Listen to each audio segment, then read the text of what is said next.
There is Nichola. She is the host on Swindon Radio 105.5 and one of my lovely friends. I bring you an interesting interview with her about how hard it was for her having a double life before she finally made her coming out. When I was a child, I realised I was different. I didn't think the same as the boys at school. I related more to the girls at school. I preferred the girls' games. And when you're children, the boys prefer boys' company and the girls prefer girls' company. It's when you get to teenagers, things differ. But I always preferred girls' company and always found girls more interesting as boys than boys when I was a child. And I also I envied the girls because I knew in my mind that I was a girl, and I thought I was the only person in the world who thought like that. Because in the 1950s we had no internet, there was nothing written about transsexuals. I'd never even heard the word transsexual. And I thought, am I the only person in the world who thinks like this, you know? So it was a secret, it was my secret, I never told anyone. I think my grandmother knew, because my grandmother was a dressmaker. And she used to make dresses for the girls, and sometimes she'd say to me, can I just try this on you to check out the fit of it? Because little boys, little girls, you're not that different in shape. And she said, you don't mind? I said, no, I don't mind, but I loved it. And as I became a teenager, I realised I was different from the boys at the time, because I wasn't interested in sex. I wasn't interested in girls sexually at all. I was interested in girls as friends. I used to go to lunch with the girls from work. Some of the fellas that I worked from, they were grown up then. They thought there was sexual attraction between me and the girls, and I said, no, there isn't. We just go to lunch, and we perhaps go shopping after work. But there was nothing that they thought of, because they couldn't understand why the girls used to come to lunch with me and not with them. And so that brought me up to sort of my late teens, and I still didn't know that there was other people in the world who thought like me. I used to dress androgynously, always had long hair, always wore clothes that were neither male nor female. I don't like shirts and ties, I don't like suits, so that's how I dressed all the time. And obviously when I was at home I bought female clothes, and I actually thought I was doing something illegal, because people would perhaps think I'm gay. I'm not gay, I don't want sex with men. I don't like men that much, having worked with them. So I really thought I was doing something against the law. I couldn't do a lot of things as a teenager that I wanted to do. See, I love dancing, but I never went dancing as a teenager, because if I'd have gone out the house and gone to a dance floor dressed as I wanted to dress in 1970, I would have been arrested, because being homosexual was illegal, and that's what they would have thought. They wouldn't have thought, the police or anyone would not have known the difference between me dressing as a girl because I thought as a girl, than someone who was perhaps going to get men, attract other men. So I didn't. So I used to perhaps dress up and just listen to music at home. I never went out, never danced. I can dance, I love dancing, but I didn't dance. Come the sort of in my 20s, I realised that there were other people like me. I suddenly found out there were other people like me, very few, but society frowned upon them and almost treated them as though they called them it, or they called them he, she. Society didn't accept people perhaps could be born in the wrong gender, because it's mental and physical, it's a bit of both. Am I a girl that was born into a man's body, or am I a man that was born with a woman's brain? I don't know which is the answer there, because I'm not. It doesn't matter. I'm happy now. So I lived a sort of double life from the 20s. I would go out sometimes very secretly dressed as a woman. It's normally after dark, because I didn't want the police to see me or anything like that. I used to go out. I didn't cause any trouble. quite often I'd drive my car, like go out in my car. I was probably the most careful driver in the world, because I didn't want to be stopped by the police. And I'd go to different places. And I even went to a few pubs, you know, which were fairly dark at the time, perhaps watch things, you know, where there's no lights, people couldn't really see how I dressed and who I was. And I'd sometimes go off to other places, and I could perhaps go to another town or city, Manchester being a good example, where nobody knew me, and I could be myself for a few hours, then get back dressed in my other clothes, there wasn't a lot of difference between them, and then come back again. So I'd be Nichola for the day in Manchester, and then come back and be myself at home. But I started to feel very lonely, because I didn't know what to do. So I thought, well, let me look about getting married, let's find a partner, someone I loved, because transsexuals have got an awful lot of love to give, just as everyone has, and we're no different. And perhaps transsexuals are even softer, more gentle person love, because we've not got the same urges, and sometimes urges give people sort of a bit of a come across as a bit aggressive. So anyway, I tried everything to try and think of, oh no, I think I'm perhaps going to have to stay a man. I grew a beard, that didn't work. I joined the Territorial Army to think that would make me more masculine. Really? Yes, I hated every minute of it. During basic training I wanted to throw the towel in and come home. After it I said, that's it, I want to go home, I don't want to do this anymore. Oh, yeah. The other people who I was sharing the hut with said, no, you've got to stay. They said it's my humour and my personality was keeping them going. Yeah. And That's same with me. Yeah. And they said that they would cover me with all the things. They said, we'll make sure you don't fall behind, you know, we'll go at your speed. And the whole of my platoon worked at my speed and helped me over obstacles and all things like that. Because they said I kept them going. These lads from Northern Ireland said they were if it hadn't been for me, they'd have gone back to Northern Ireland. They were giving up their basic training, because they said I was such an inspiration to them with doing different things. Yeah. That's how I know you. Because they could sense I was different. Even when I was at school way back in the sort of 60s, the other kids sensed I was different. Some showed that recognition by beating me up, because they couldn't work out why I was different. You know, why don't you want to come fighting? Why don't you want to do this? So that brings me to my 20s. I tried to I tried not to show to too many people quite how I felt. People probably guessed. People at work realised I didn't do things the same as the guys. They couldn't work out quite why I did things all differently. They now know, of course. We had children. We had 3 lovely children. So I know as a man everything worked, but it didn't work that well. Yeah, and so it wasn't easy for you.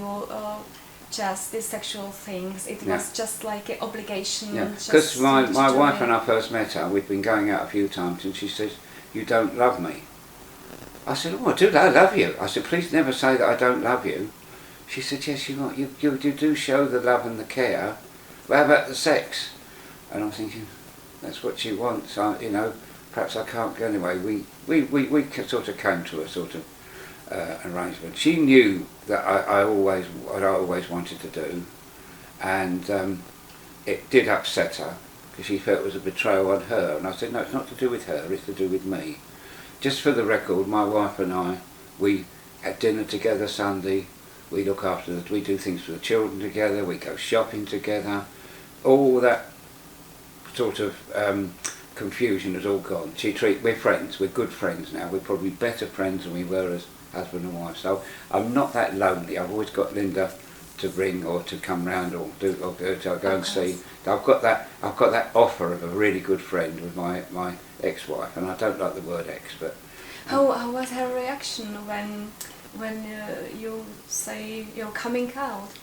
She was very annoyed initially, but she realised I had to, because I'd lived a double life for so many years. And it does get very complicated, because I had 2 email addresses, 2 Facebook accounts, 2 groups of friends, people who knew me as Nick, people who knew me as Nichola, and a few that crossed over. There was more and more crossing over. Everybody I met as Nichola said they preferred me as Nichola than Nick. Yeah. The girl I worked with, she was a lovely girl I worked with, and a lot of people who we worked with didn't like her because they thought she was a bit odd, but she was lovely.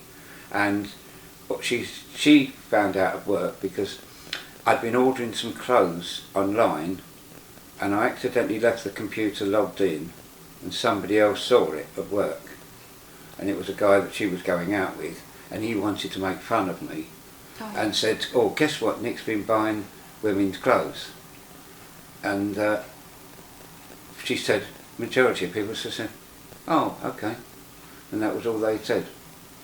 And she told me that, and I said, well, they were actually, people were all right with it. She said some suspected it anyway, and a couple of people had perhaps seen me somewhere or thought they glimpsed me somewhere, and then she just made that lovely offer to me: come to my house any time you like, and come dressed as you like. And I went round the next day as Nichola, and she said to me, never come as Nick again. Wow. She said, I prefer Nichola. She said you were so different, and it's I'm the same person. And she said it was so different. She said she couldn't envisage me as Nick again. She said, you know, she said I was more acceptable as Nichola than Nick. And she said that, and I thought, well, that's it. She took me out to shops and helped me choose nice clothes. Excellent, lovely friend, a girl called Alison. I went to her wedding a few years back, and I remember, you know, I actually went to her hen do. She invited to her hen do. So that's the acceptance I got from Alison and her friends. And people just accept me. I know my voice is deep. I know I've sort of got a bit of a man build as such, but people just accept me. They don't query me. And as somebody said once, I don't give them a chance to query me. She said they just see that you're so content as you are. There's nothing false about me, you know, that I am who I am, and they just automatically just accept me as Nichola. There are just one or two people who had difficulty accepting me, but I would have had more difficulty perhaps accepting them if they'd have told me something, you know. But for the couple of people that I lost along the wayside, I've gained hundreds, and I mean hundreds of other people who accept me. You met me in an audience of a television programme. You never knew me as anyone other than Nichola, and I think you saw someone who was helpful and would help anyone and do anything for anyone and looked after people. You saw all that before you thought, Nichola's probably really a man. And you thought, well, you may not have even thought that. But so I didn't give, no. I wanted, it's just natural for me. I did go for voice coaching to try and get my voice a bit higher, but the girl said, you can't do it. She said, you're so happy as who you are and content as you are, and it doesn't bother you. She said, I'll never be able to do it. She said, because you're and from doing the television audience, I spoke on numerous subjects. They even rung me up on days when I was at home and asked me to ring in, be the expert on things. And everyone respected my opinion. Anyone I met anywhere who knew me from the television just accepted me. I had people walk up to me in Cornwall and say, oh, we didn't see you on television this morning. I said, no, I'm in Cornwall. Oh yeah, you're here. No one mentioned the fact that I was a transsexual. I was a character from the television. It brought transsexuals into their living room in the morning, and hopefully they realised that transsexuals live in the real world. That me, as myself as a transsexual, I try and just live every day as it comes, enjoy the day, grasp the day, seize the day, carpe diem, however you'd like to put it. That I don't look back. I'm happy. I don't regret having done anything. I don't even think about being transsexual. Now, it's not all transsexuals are as happy and as accepted as I am, because they've got little inhibitions, and those little inhibitions make them feel self-conscious. But I don't feel self-conscious. I don't even think about it. I'll go into a shop, I'm a customer. I don't tell anyone when I'm on the phone. I don't. If I book a table at a restaurant, I would never think of mentioning I'm a transsexual, because why should I? I'm going for a meal. I eat. We all eat. You know, I'm a person. My children all accept me.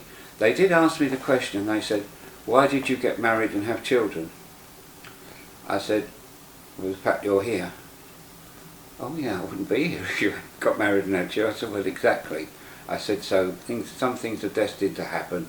I've got 3 lovely children, all of whom accept me. I've got grandchildren who all accept me without any reservation at all. They don't query it because I am who I am." How was the reaction of your children with you When I out? came out full time, my eldest daughter guessed anyway. I'm very close to my eldest daughter. In fact, when I comb my hair and look in the mirror, I see my eldest daughter looking back at me because she is so much like me. I've put pictures online and they thought it was her. You know, she got a bit upset because she's in her 40s, I'm in my 70s. And so my eldest daughter, she used to watch me on The Right Stuff anyway and record me and show it to her friends and everything. She was proud of me. My son, he had problems of his own because he was in drugs, but he's now off the drugs, and he's proud of me as his dad. I'm still his dad. That will never change. And so he's great. My son, his partner accepts me as I am, no problem. His daughter accepts me. She doesn't call me granddad. She just calls me Nan. You know, that's what she calls me, even though I'm not her grandmother. But there's no problem. She's come and stayed with me on about 3 occasions. She's lovely, is Alicia. My eldest daughter's 3 children, no problem. My youngest daughter was going through problems herself about 9 years ago when she had a baby. She had mental illness and had to stay in hospital for a while. So when she came out, she was a bit more reluctant to accept me initially because she'd been through great problems herself. But one day she just contacted me again and she said, "I only got one dad. We only got one life coming round, you know," and that was it. Now my youngest daughter, we had dinner together Sunday. She's great. She just accepts me who I am, and you know, I would imagine if any of her friends ever criticised anything, she'd say, "Don't you criticise my dad," you know, because she knows I'm there for her. I'm still her dad, and she and her friends accept me. So there is no problem. And if I find different generations, you think there'd be this huge generation gap, but people from all ages don't have a problem with me. Older people just accept me as such. A couple of people get it wrong to start off with pronouns, but they very quickly realise that I'm not a man. I don't do things like men. I don't behave like a man. Although I just got the only I think the thing is the deep voice, but I do radio programs. I do lots of successful radio programs. Listeners, particularly during the lockdown, love listening to me. 2 of the listeners, and my regular listeners, came and worked at the radio station purely because they enjoyed my show.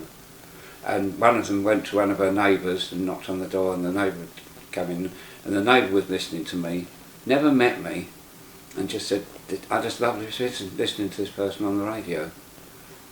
Perhaps it's because I'm a little bit different from the norm, but because I don't make a big thing about the difference, and I don't hide behind anything. There's no secrets with me.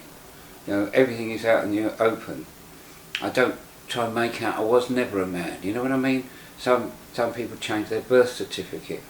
I've not changed my birth certificate because that was right at the time. There's things like gender recognition certificates you can get. I don't need a gender recognition certificate.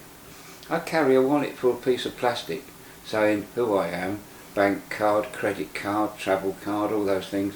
Why do I need another piece of paper to say what I am? Because it's more who you are than what you are.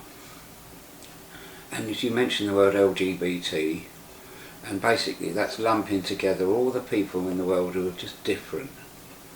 And there's nothing nasty about being different. These are people who express themselves differently. You think, where would the music in this world be if it wasn't for gay people?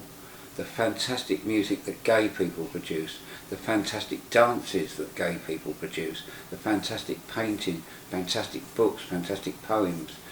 So, and also you think Alan Turing, who probably saved the life of millions, if not tens of millions of people, by decoding things during the war and brought the World War II to an end earlier. He was gay. But, that's not but the important thing at the time is he saved those people. What he did in his part-time life, and there's nothing devious about people, particularly with trans people. We don't get up to anything odd. Some trans women will live a perfectly normal life with a man, others will live with a woman, others will live on their own, just as ordinary people, people who aren't trans. And all these letters, they've lumped all these people together, lesbian, gay, bisexual, transsexual, plus all these other hundreds of letters. There is a procedure that you have to go through in this country if you want to change your gender. That's for girls who want to become boys and boys who want to become girls. And it does work, but like a lot of things, there's a backlog, and that's just because there's a backlog with everything in health in this country. And the first thing you have to do is go and see your GP. Now, I'd been to see my GP several times and I wasn't well, and then I went to see him. I felt guilty actually seeing my doctor when I was well, and I went to. I told him at the counter that I wanted to change my name, and that was the easiest name change I ever did, because when I went to see the doctor, they called me by my new name, and I thought, it's fantastic. It took seconds to do that. Going to see my doctor, and the doctor looked at me and he says, "I've never seen you look so happy and well in my life," he said. "I know what was wrong with you all the time." He said, "Why didn't you tell me?" I said, "Well, I hadn't fully committed." He says, "I know what you want me to do. Leave it with me, off you go." And he wrote all the letters from me to the gender clinic and everything like that. He really supported me, my GP did. And he said, if ever you want to come back and see me about anything, just make an appointment. He said, "You're the first transgender patient I've ever had." He says, "and I'm really proud to be helping you." And that made me feel very humble, that. So that's the first thing you do. If you haven't got a helpful GP, then change your GP, because it's something you're entitled to. Then you go for an assessment at the gender clinic. Now this is where a lot of people get frustrated, because it can be a long wait, because there's a long waiting list for everything in the NHS, and this was pre-COVID. So you go and see this guy or lady, and they ask you set questions, just to make sure you know what you're doing, and you have really thought it out yourself. And some people may not be positive on all these things, and perhaps need a little bit of counselling to find out what they really want, because they might not want a full operation or anything like that. They may just want to live in the other gender as they were, and that's their choice. But this guy, he asked me one question, and after about half an hour, he said, "You've answered every question on my sheet." He said, "Normally, I have 3 1-hour sessions with people over 3 months. I don't need to see you again," he says. "You've answered every question I've got on here, and every question you've answered right.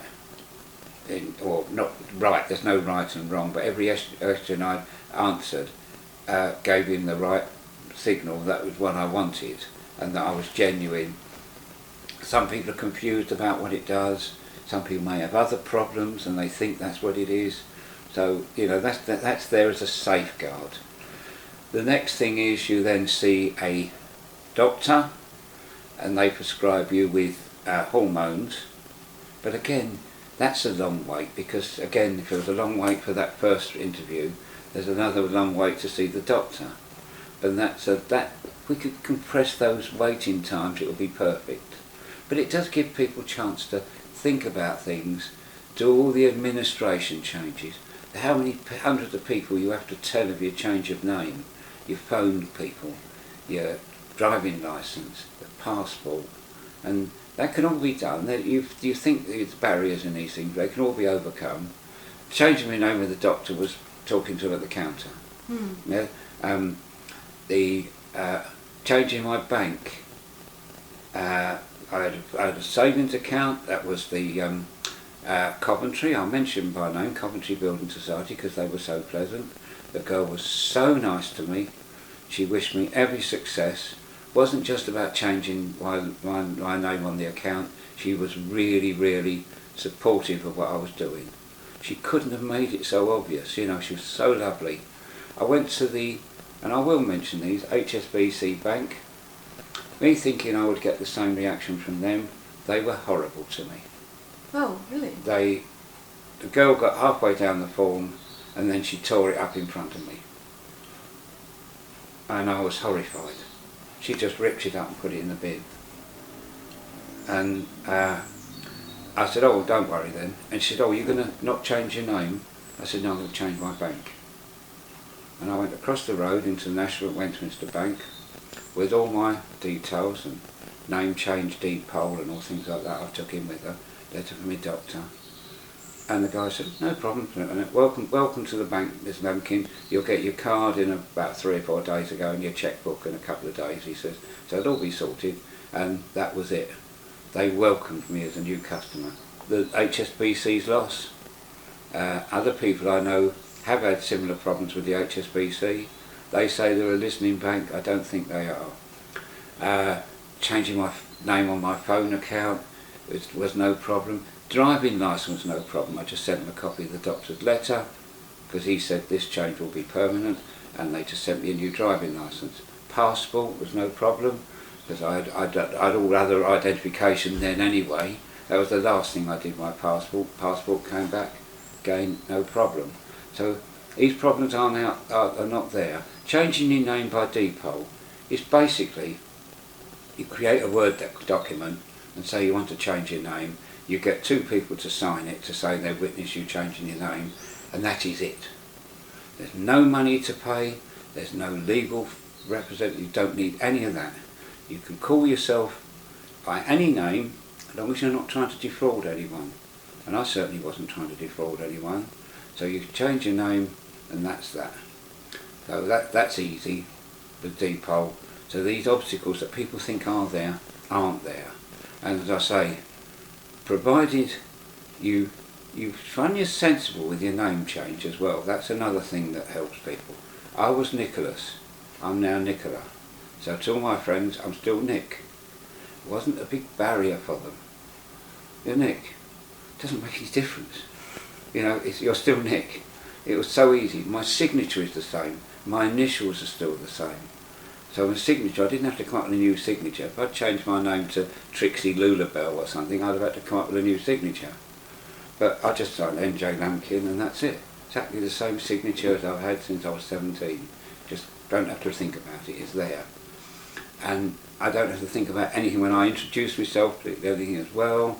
There's no hesitation, there's nothing false, and there's no apprehension or anything there. So you keep it simple for yourself, you keep it simple for everyone. That's another problem that you don't encounter. So it's these problems, if they're not there, they don't cause a problem. And you know, I'm me. Maybe you talk it about, or you mention it, the right stuff. And maybe just can we go back to the right stuff? Yeah, go back to the right stuff. Because you started to attend the show. Can you tell me more about where came the idea from?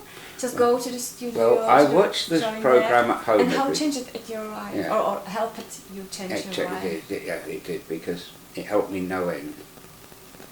Because I watched the program every day at home anyway before I became part of the audience. So I loved the program. I never rang in, I just watched it. And I said to my friend Alison, I said, you know, I really want to be on a TV programme, just to see what reaction I got. I was a bit curious of what reaction I would get on a television programme. So I rang up for the right stuff, got through to a guy called Alex, who was a lovely guy. And I didn't mention anything that I was a transsexual. And I just said, can I come to... Yeah, of course you can. I'll send you an email. He emailed me thing. And I was very apprehensive. I was outside the studio and I rang my friend Alison up and I said, I'm outside the studio, I'm apprehensive. And she said, what are you apprehensive about? She said, what does it say on that email? And it said, it said dress code. She said, what's it say? It says, wear casual dress. She said, and what are you wearing? I said, well, the blue dress you helped me pick yesterday. And she said, well, that's a casual dress. What have you got to worry about? And I said, yeah, okay, listen, we'll see how it goes. And a couple of people knew that I was going to be on it, and other people didn't. And I was amazed how many people watched that programme.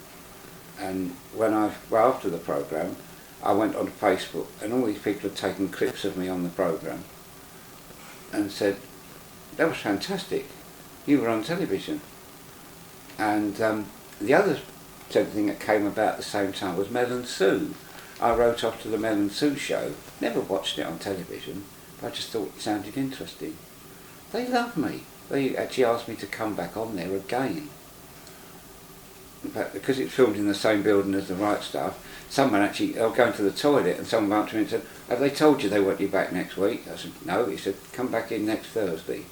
Yeah. Do I need an email? He said, no, just turn up next Thursday. Okay. And as Nick, as my male identity, I used to sometimes just sit at the back and not say much. I dreaded public speaking. I couldn't have done a radio show. Couldn't have spoken on television. But being myself as Nichola, it gave me the inspiration to do it. And I can remember the first time I spoke. I remember what it was about. It was actually the subject I spoke about was should prisoners be allowed to join dating sites? And I spoke actually positive about it. I said it can help them because there'll be somebody there for them when they get released. And everyone loved what I said. And after that, people realised that, that I could come out with interesting things, a slightly different take on things that perhaps people didn't think of before, because I'm different. And what's more, the Channel 5 got very favourable comments from the audience, because that's what it's all about.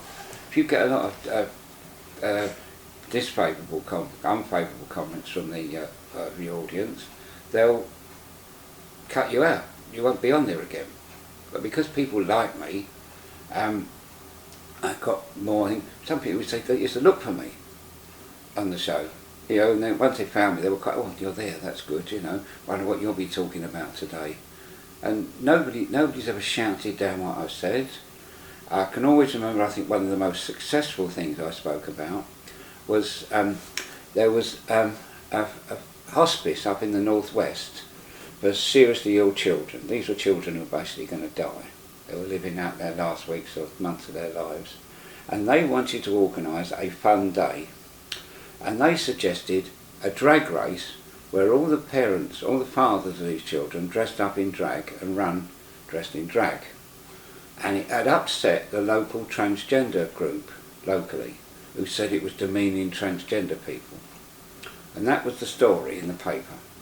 The police had got involved as well. This is how serious it got involved. And I spoke about it, and all I said on air, I said, right, these are children who are going to die. This money is going to be raised from this fun day to take these children on a holiday. Might be the only holiday those children ever get in their life. Why don't the police, the Transgender Society and the hospice get together and all organise it together? Get the police there, get the kids to sit in the police car, take them for runs round the corner in the police car, let them sound the sirens, like that. Get the Transgender Society there. They could have a stand and explain to people about transgender people. And that's all I said on air. And I contacted this hospice and I said, look, I spoke about your hospice on television. Could I send you some money just to support it? I wasn't going to send them a lot. I didn't have a lot of money. And they said, no, don't send us any money. Your comments on the television were listened to by hundreds of people, thousands of people. They were inundated with donations. They did exactly what I suggested they do. They got together, the police came, the transgender people came, and instead of raising hundreds of pounds that they thought they would do, they raised tens of thousands of pounds. Mm-hmm. So that's the power of television. And I realised then that just by simply looking at something differently, you can actually change things. And I realised how powerful television was at being able to change attitudes of things. And because I spoke about it for a whole quarter of an hour on the right stuff, and people rang in, then spoke to me, and they was all supportive, the people who rang in. They all also, thought it was a fantastic idea. That it wouldn't, well, my idea would not offend anyone. In fact, everyone would come out a winner. And I was so proud of that. And the hospice said they didn't want me to make any donation. I'd done my part in coming up with a solution that they couldn't see, and it was such a simple solution. And I just really enjoyed it. I made some lifelong friends, yourself, Tina, Joe, other people. You'll be my friends all my life, because we were a sort of, we were a little clubhouse audience. We used to go to the cafe afterwards, Yeah. and put the world to rights in the cafe, or to the pub and everything like that. We used to sometimes have difference of opinions with each other, but that was to be accepted in any group of people, and we were from all different walks of life, and we could act as one. And I think it was probably Matthew had probably one of the most successful audiences that a TV company had ever had. Yeah. I think it was, and it made his show, because people come up to me now, still now, even though the show hasn't been on for 4 years, and they say, "Remember you used to be on that show on Channel 5?" Really? And I say, "Yes." Oh. And they say, "That was, what's his name show?" They can't remember Matthew Wright, but they can remember me. And a guy at bus stop at East Acton the other day, no, last year actually, wasn't the other day, he said to me, "I remember you," he says. Because he asked me, "Do you know when the next bus is coming?" I told him, "So I just wanted to talk to you," he says, "because I remember you from the television." He said, "You're not dressed quite as flamboyantly today as sometimes you were on the..." I said, "Well, I dressed up for television. I always wanted to look smart for the television." Yeah. And it helped me so much with hair, makeup and everything, and how I wanted to present myself. I knew I couldn't present myself as someone who wasn't transgender, but I'm not ashamed of being a transgender. It's something I've done for myself, and it's benefited others. I've benefited out of what a change I did for myself, because it's made everything easier for everyone with me being myself.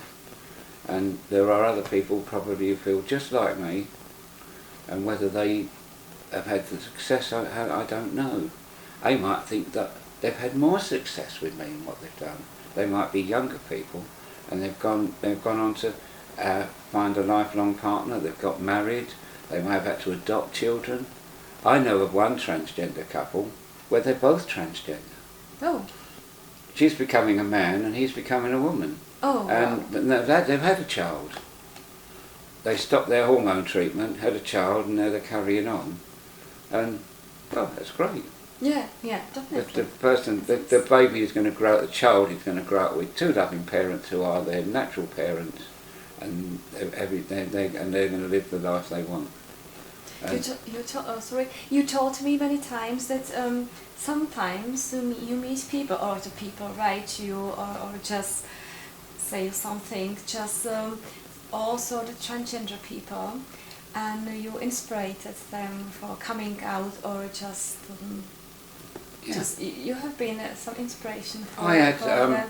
Can you say some examples? Yeah, I'll give you an just example, and it's always just catches you out by surprise. I was on the train going home one day, and I didn't look at the girl who was serving the drinks. I just said, "Could I have tea, please, and a packet of biscuits?" And I got a tea and a packet of biscuits and a tissue. She gave me, like, you know, they always give you the little paper tissue thing. And when I turned the paper tissue over, this lady had actually wrote to me. She said, "Thank you for giving me the inspiration of going through a gender change. It's because I met you on the train."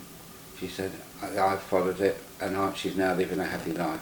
And I hadn't even noticed this person who gave me my tea. I think I was on the phone when they come round to give me my tea. And I thought, well, that was lovely. I kept that little thing. Yeah. You know, because that was I think, nice that I gave someone the inspiration. Their idea was already there, and obviously their concern about being in the wrong gender was already there, but I gave them that little bit of inspiration just to do it and seize the day. because we only live once, and we all want to live a happy life. Yeah. And I think I've lived, I'm 71 now. I don't want to. There's years in me yet, but people say to me, you've had the experience of being a man, experience of bringing up a family, the experience of being a woman, and experience of inspiring and helping so many people do different things over the years. And they say, well, you've got the patience of a saint. I said, oh, not always. That's what I try and give people. I get upset because I'm a very emotional person. Who doesn't? And showing you're upset is just a natural thing. But I'm not upset all the time. I'm just an emotional person, and I think that's not bad. That's a good thing, being an emotional person. And you can actually look at things a lot differently than perhaps someone who isn't. Some people, they may be an accountant, say, and they just 2 and 2 is always 4 to them, and that's how they look at life. I would always look at them, well, you could perhaps be a little bit more than 2 or a little bit less than 2, and it doesn't quite reach 4, but that doesn't matter. That's your way of looking at things. And I hope that answers your question. Yeah, or maybe my second question is about the radio. How you started with the radio? With the radio station? Where the idea came from, and how was it different, your work from the Well, TV? I'll tell It was you, different before you I'll were tell you in on the that, audience. yeah. It's different, but I'd been on holiday for a few days just to get away from it in Cornwall. I'd only been for about 3 or 4 days, and I went down into Cornwall and stayed with a friend down there.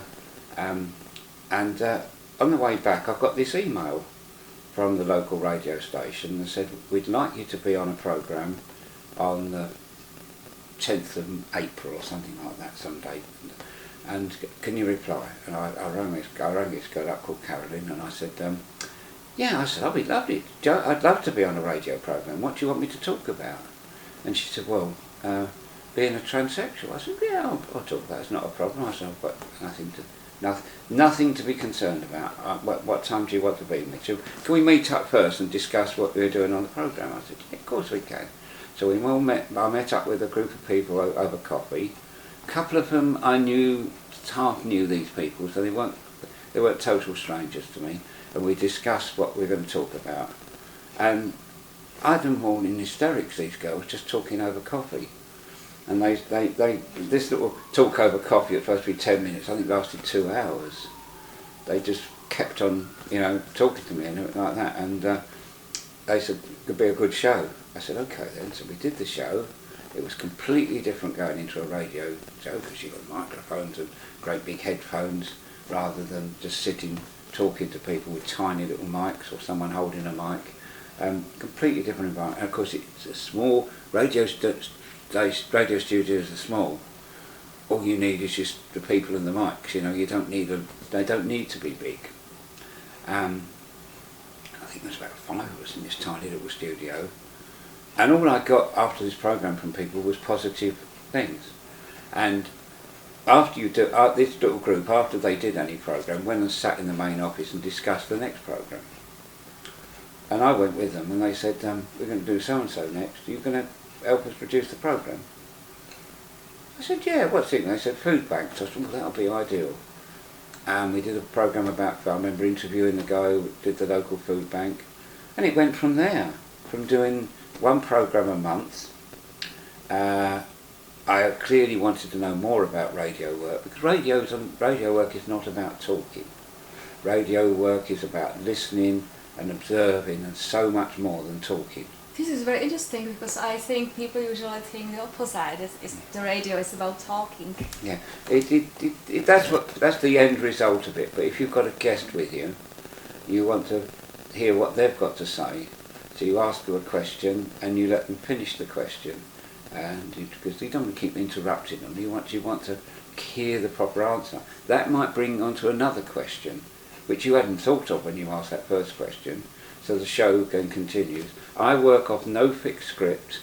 I take no pieces of paper into the studio whatsoever. I just use myself, my personality, and the guest. That's all I use. May not have a guest, maybe just myself. I could do it by Skype, by phone, or in person. All different ways that I could do the programme. And to say, after doing this sort of one programme a month, I somehow became leader of this group, even though I was like the last person to join it, because they saw I had the organisation capabilities. And I've got no holdbacks. There's nothing holding me back. And I then was invited by someone else to come into his programme. So instead of him doing a solo programme, it was a duo, and two people on a programme. It really works, particularly if you've got slightly different views and different voices. People at home love that. So that worked well. He left and went on to do other things. I could do with the programme that I used to do with him on my own. The lady Carolyn, who first invited me onto a show, she's become a lifelong friend, Carolyn. We've got so much time for each other. We've been to events together, days out together, and all things like that. And we do a programme every Wednesday afternoon for 2 hours, and we just have fun. We'll talk about what the cats do, talk about trying to open packaging of different things. We just generally have fun on that programme. We are rolling up when we're doing it. Sometimes we have different views and people think we're arguing, but we're just having fun. And even the manager says, you two get on so well, that programme just works so well. And some months it's been the most popular programme on our radio station. And we take no scripting, there's nothing. We just let that programme happen. We'll talk about what happened at the weekend, and from that we'll branch off and talk about something else. Every subject we start to talk about, we'll branch off onto something else, and people love it because it's just a natural programme. There's nothing pre-arranged or anything like that. We've had guests, we've had two different mayors, we've had prospective MPs. We've even interviewed a man in Florida with a singing parrot. Oh, really? And people love that. And the people in Florida loved it because they watched the recording of it, and they had virtually the whole town round at Christmas Day watching this program, listening to this program. I wasn't watching it because they wouldn't video. We could see him and the parrot, we did by Skype, but they just listened to it. And I even found a little clip of his father playing an instrument, the parrot singing along with it. And his father was this thing, and his father was overwhelmed that we'd found this little clip and put it in the programme. And it's just the inspiration of doing something different and doing something different each week. And we've never run out of things to talk about. We always get to the end of the programme and say, well, we run out of programme. You know, and we carry things over to the following week. We come up with ideas as the programme's going along. Just things about life. And it just works with me and Carolyn. We don't have to do any prompting or anything like that, it just works. During the lockdown we did it apart. She was at home, we did it by Skype. Still worked. I was able to give her cues over Skype on different things while I'm operating the equipment in the studio, and people didn't realise we weren't together. You know, and we've had, say, guests by Skype. I think you came onto the show on one occasion, you linked up with us. Yeah. And that was lovely. You was in the Czech Republic. Yeah, because I stuck it at the Czech Republic during the COVID in the beginning. So, and I was listening to you, and it was very important for me because I was also down, like. Yeah. Well, that's what got me through the lockdown, was doing radio. Amazing. And then I was really pleased to find that I got other people through the lockdown. Yeah. Because doing the radio programme, I coped with lockdown. I was the only person at the studio some days. I wasn't transmitting all days, I was putting other people's shows in for them. But I was there, hardly saw anyone, but I got through it, and... Yeah, it's fine, just checking. Yeah, and so I got through the lockdown, and to my surprise, other people said, I got them through the lockdown. It gave them a sort of bit of structure to their day. Oh, it's 12 o'clock, Nick's on, let's listen to the show today. What's Nick going to say to cheer us up with? And people listen to little things. Even my music show, I've got little bits about my private life in, and just think that, and people remember all that. They think people remember, you know, so like when you went to a birthday, the other presenters were, well, we know you like them. How do you know that? Well, you mentioned it like 6 months ago on a programme, and people remember all these things about you, because you're coming into their home, and you know you're actually in someone's front room and they're listening. And of course, with the lockdown, you had a far greater listening because people were working from home. And what's best than radio is better than television because you can just have it on in the background and carry on with your work, whereas television is a visual distraction. And that's where radio's great in the car. You never know who might be driving through and just pick you up. And people do. And I go and get thinking, they said, I played this record by Dire Straits, Brothers in Arms, and I gave a little talk about it and the initial intro and said why it was special to me and things like that. And somebody then immediately texted, I had to pull over, you had me in tears. Well, you know, I think they were tears of joy rather than tears of sadness. And just you get that text through, come through, right, and you think, that's good, someone who's on the same wavelength as you. Well, no, the LGBT community, it makes us sound as like we're a standalone community. And I have been asked this question by someone. I've spoken to a friend and they said to me, oh, are they trans as well? Oh, yeah. Are they trans as well? And I said, why'd you say that? And they said, well, I thought you might have a lot of trans friends. And I said, well, I haven't actually. I've got trans people that I know, but they're not amongst my close friends. I live in the ordinary community. I get up the same as everybody else. I go off and do a day's work. I socialise the same as everybody else. I know gay people. I know trans people. In everything, you know, I'm in the same community as everybody else. And there is assumption that people make this, and that when they see this LGBT community, they think we're apart, but we want to be with people. And you know, well, the other thing we also have to watch is to not, while we want to make life better for people who come under the LGBT bracket, we don't want to make things difficult for other people. So someone thrust a clipboard in front of me one day and said, can you sign this? We want them to put unisex toilets here. And I said, why? Well, they said, it'd be better for us. I said, it won't be better for everybody else. I said, no, I'm not signing it. And this person got really annoyed with me that I wouldn't sign this petition. But why change things for 99% of the population to fit 1%? And that most of that 1% are quite happy with the existing toilet arrangements. You know, you're not spending all your life in the toilet. You're going in there for a couple of minutes and coming out again. And, you know, I've never ever been challenged in the toilet. I'd probably be more challenged if I did actually nearly walk into the men's once and someone called me out and said, oh dear, you're going in the wrong toilets. And I realised, you know, I was going on. So, I've never been challenged. I wouldn't expect to be challenged. I'd be very, very upset if I was, but there's no need to challenge me. I go in, do what other people do, wash your hands, come out, and that's it. And at the Right Stuff, we used to have a chat in the toilets, didn't we? We had a laugh and a joke in the toilets. The day Michelle pulled the tap off the sink, broke the tap off, and and water spurting out everywhere, and she said she never touched it, and she'd got half the tap in her hand. I mean, that was one of the funniest days ever. Yeah, it was Michelle. Oh yeah. So is that something what you would like to say, some message from you to the LGBT people around the world, or just...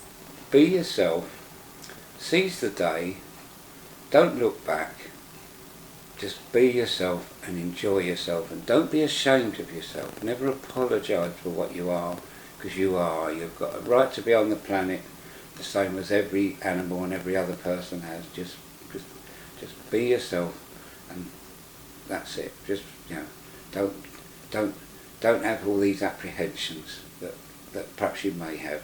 Just rise above them, and you will never look back. And is there something what you would like to say? People, they are not the 90% of the population. They are not LGBT, but some of these people have prejudice. Or they have, that's yeah. just, or they are afraid of yeah. them. They think they are some strange. And no, we're not. What is your message? What you say? We are people the same as them, and just accept them as people. And the other thing I would like to say is, think of yourself, supposing you were transsexual.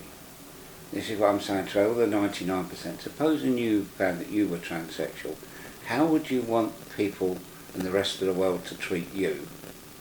And the answer is, you would want them to treat you with respect and accept you as you, and that's how we want to be treated, exactly.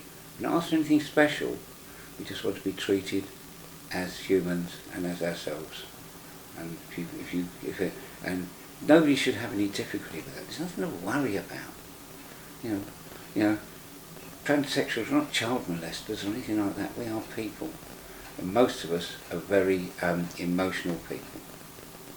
And there is no problem with being emotional. And nothing to be ashamed of. Thank you very much for interviewing. That's all right. Thank you so much for asking me the questions, and I hope I've covered everything.